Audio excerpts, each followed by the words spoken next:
future, keeping it together just as best as he can. Phil now the future, he's a 22nd century man.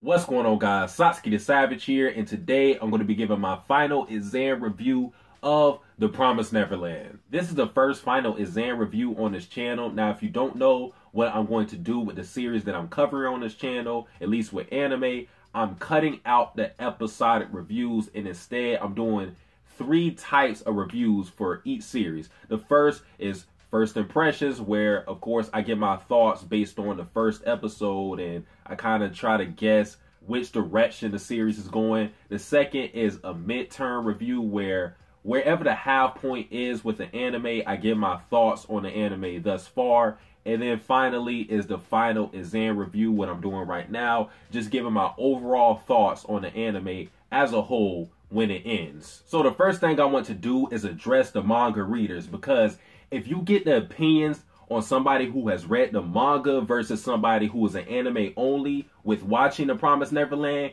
you are going to get 2 completely different opinions. Over the course at the time The Promised Neverland was airing, the manga readers were literally calling the anime trash, garbage, unwatchable, while me, a manga reader, was sitting there looking at these people like, what are y'all talking about? With an anime adaptation, it's not going to follow the manga panel for panel. Changes will be made. Some things might be added, some things may be subtracted, all right? It all just depends on the studio, how many episodes there is. There are a lot of factors in how things are going to play out. In the case of The Promised Neverland, no, it did not follow the manga 100%, all right? It was 12 episodes, and I believe the manga, where it was ending in the anime, it was 37 chapters. So it had to cram about 3 chapters per episode. That's what it was dealing with. So yes, some things were changed,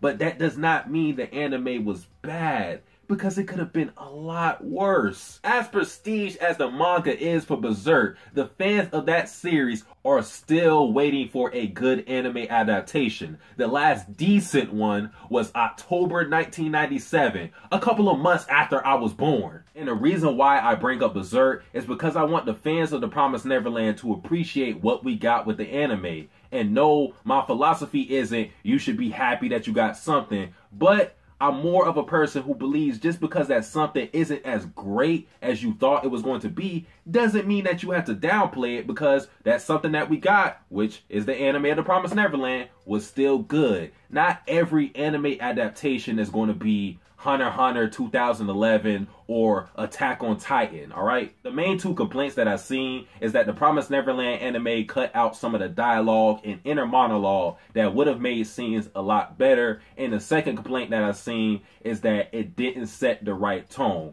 With the first complaint, I will agree with, and it was especially glaring in episode 12, the last episode, where we see Isabella and the kids, where she's watching the kids escape. There was a lot of inner monologue from her that was cut out, all right? And I thought that would have enhanced that scene and made it a lot better.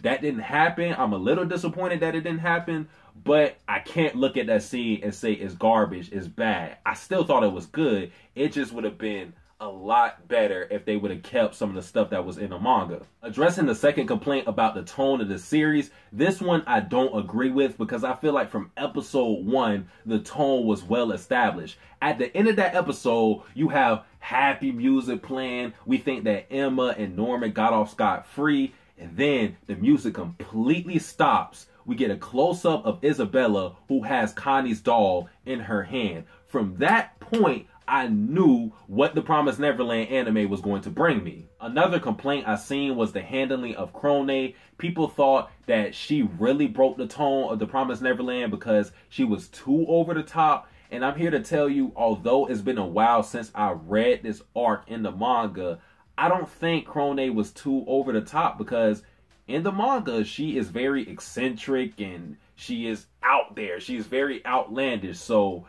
although it may have changed some things with her playing with the doll and tossing it and shit like that, I still think Krone was pretty much the same in the manga. Now, one thing I do like, a change I do like about Krone was her appearance. Krone's character design in the manga looked at the very least off-putting, and in my eyes, it was offensive, and it looked like a caricature of African Americans. However, the anime made a change to her character design to the point where she still looks similar to the Krone in the manga, but much less offensive, and I welcome that change. And I'll let that segue me into talking about the art and animation of the show. The art, for the most part, was consistent with the manga art, so I don't see why any manga readers could complain here. They did their job. It was good. Animation was decent to good at times. I mean, there were some times where I seen 3D animation, like when I seen Norman walking down the hallway.